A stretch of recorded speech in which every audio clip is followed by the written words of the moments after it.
Estamos de volta com o segundo bloco do programa Direito em Foco pela Docton TV e antes de começar a nossa conversa, gostaríamos de destacar a importância de sua participação, prezado telespectador. Para isso, basta acessar os contatos que seguem abaixo e caso vocês queiram assistir esse programa novamente ou os anteriores, também basta acessar o contato que segue abaixo. Professor Ivan, nós terminamos o primeiro bloco tratando da questão do direito de construir.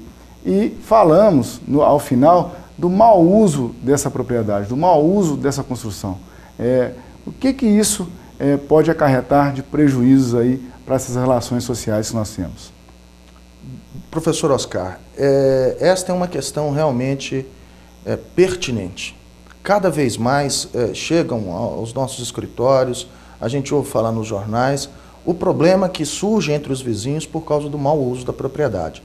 Esse mau uso da propriedade, ele vai desde o desrespeito às regras do direito de construir, como, por exemplo, falamos no bloco anterior, daquele que constrói a menos de 1,5 metro do terreno vizinho, devassando dessa forma a intimidade do vizinho, como também pela possibilidade de uma propriedade, às vezes desocupada, que está cheia de lixo, cheia de mato, servindo ali de esconderijo para animais, para até bandidos, ou mesmo alguém que não cuida de maneira adequada do seu imóvel e esse imóvel vem a causar prejuízo ao vizinho. E ainda poderíamos lembrar do mau uso da propriedade com relação à questão do barulho também, que é algo premente nos nossos dias, à medida que a cidade cresce, se avoluma, se avoluma também os problemas aí relacionados a esse direito de vizinhança e ao desrespeito pelo uso indevido, anormal da propriedade. É importante destacar o que o senhor disse com relação à propriedade nesse âmbito de como o cidadão exerce o seu direito sobre ela. A nossa Constituição, meu caro telespectador, ela diz que há proteção da propriedade, mas nós não podemos fazer o mau uso da propriedade. Por isso, a função social da propriedade ela deve ser respeitada.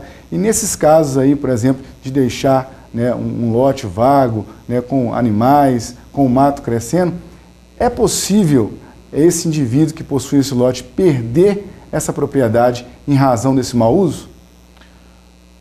Nós temos no direito brasileiro diversas formas, diversos institutos que poderia servir para coibir esse uso anormal da propriedade.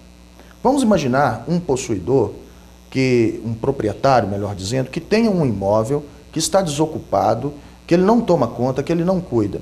É bem possível que alguma outra pessoa assuma a posse desse imóvel abandonado, ali estabeleça uma ocupação devida, uma ocupação que realmente vai impedir que aquele imóvel fique abandonado e com o passar do tempo, o que vai acontecer? Poderia haver aí a possibilidade de aquisição por aquele possuidor, que não é o proprietário, adquirir por uso capião. Tema interessante que às vezes é pouco entendido pela população de um modo geral. Mas a ideia da uso capião no direito brasileiro é justamente para evitar esse abandono pelo proprietário daquela propriedade dele. Isso é interessante, mas e aquele cidadão, não sei se eu estou insistindo na pergunta, aquele que deixa o seu lote a bel prazer, abandonado. O poder público ele pode tomar alguma iniciativa em relação a esse cidadão que não toma conta desse lote, dessa propriedade? Sim, nós temos desde multas administrativas para obrigá-lo a cumprir as posturas municipais, como também no Estatuto da Cidade existe uma previsão que é a possibilidade da parcelamento forçado ou da construção forçada do bem. O município pode ir aumentando periodicamente o IPTU a fim de obrigar esse proprietário a dar uma destinação econômica ao seu imóvel, a dar uma função social ao seu imóvel. Então não é apenas pela via da uso capião que esse proprietário pode vir, de alguma maneira, a perder a sua propriedade. Ele pode, desde ter que pagar multas pelo não uso e pelo prejuízo que ele está causando aos vizinhos e à cidade de um modo geral, como também vir a sofrer as penalidades aí relacionadas ao Estatuto da Cidade, tais como o IPTU progressivo, e finalmente até mesmo a perda dessa propriedade. Esse é o caso da punição do poder público em relação ao particular. E entre os particulares, o que um cidadão que está sendo vítima de algum tipo de esbulho, algum tipo de construção mal feita, o que ele pode fazer para poder se proteger dessa situação? Bom, nós temos que separar a questão de um eventual esbulho, que seria a invasão do terreno. Isso aí estaria relacionado ao direito possessório e existe as ações próprias possessórias, se for o esbulho mesmo, ação de reintegração de posse, se for uma mera turbação com atos que estão prejudicando o vizinho, isso seria uma ação de manutenção de posse. Ou até mesmo uma ameaça à posse, caberia aí o interdito proibitório. Agora, com relação a esse outro aspecto, que seja um imóvel que está causando um dano ao imóvel vizinho, por exemplo, com a possibilidade, né, em razão do lixo, em razão de água infiltrada, em razão de um mato muito grande, atrapalhando a utilização desse imóvel, isso poderia gerar uma ação de dano infecto, que é uma ação para obrigar o proprietário a cuidar deste imóvel que está causando prejuízo ao vizinho. Então nós temos, repito, como disse no início, diversos dispositivos na lei brasileira que possibilitam ao vizinho tomar uma providência contra aquele outro vizinho que não está utilizando a sua propriedade da maneira devida, da maneira civilizada, da maneira que contempla aí o direito. E essa questão é importante o seguinte: para o cidadão ele provocar o judiciário, é necessário ele consultar um advogado para poder ele saber quais são os seus direitos. E é importante também destacar, telespectador, que ao construir é importante que se consulte a prefeitura, que se consulte o engenheiro para poder conferir as medidas. Não é isso, professor? É verdade. Esse ponto que o senhor tocou é muito importante pelo seguinte: primeiro, é preciso que ele esteja bem orientado, com profissionais específicos para cada área. Não basta começar uma construção a seu bel prazer, sem consultar um engenheiro antes para fazer uma planta adequada, um projeto arquitetônico. Ele vai precisar aí de autorizações do município para evitar que no curso dessa obra ele tenha o dissabor de acabar vendo a sua obra embargada pelo poder público municipal em razão da ausência dessas licenças e autorizações do poder público.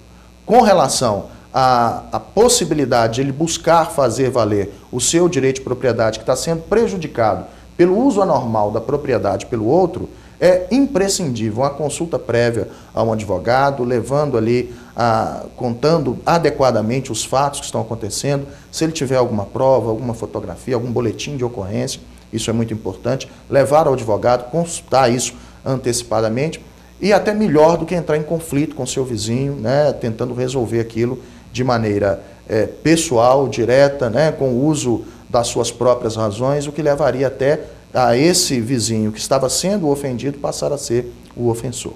E a vítima desses casos ela não pode também demorar muito a procurar, né, uma orientação. No caso, procurar a polícia para poder fazer um boletim de ocorrência, como o senhor mesmo disse aí, e também procurar o judiciário.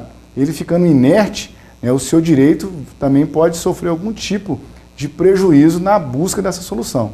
Exatamente.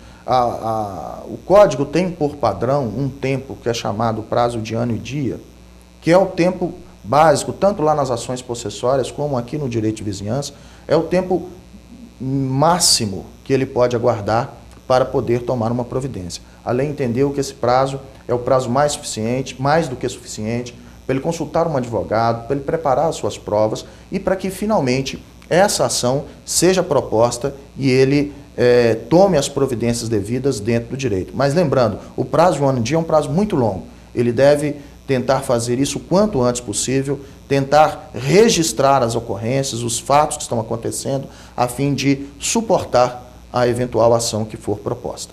É uma ação demorada, essa ação judicial? Essa é uma pergunta difícil.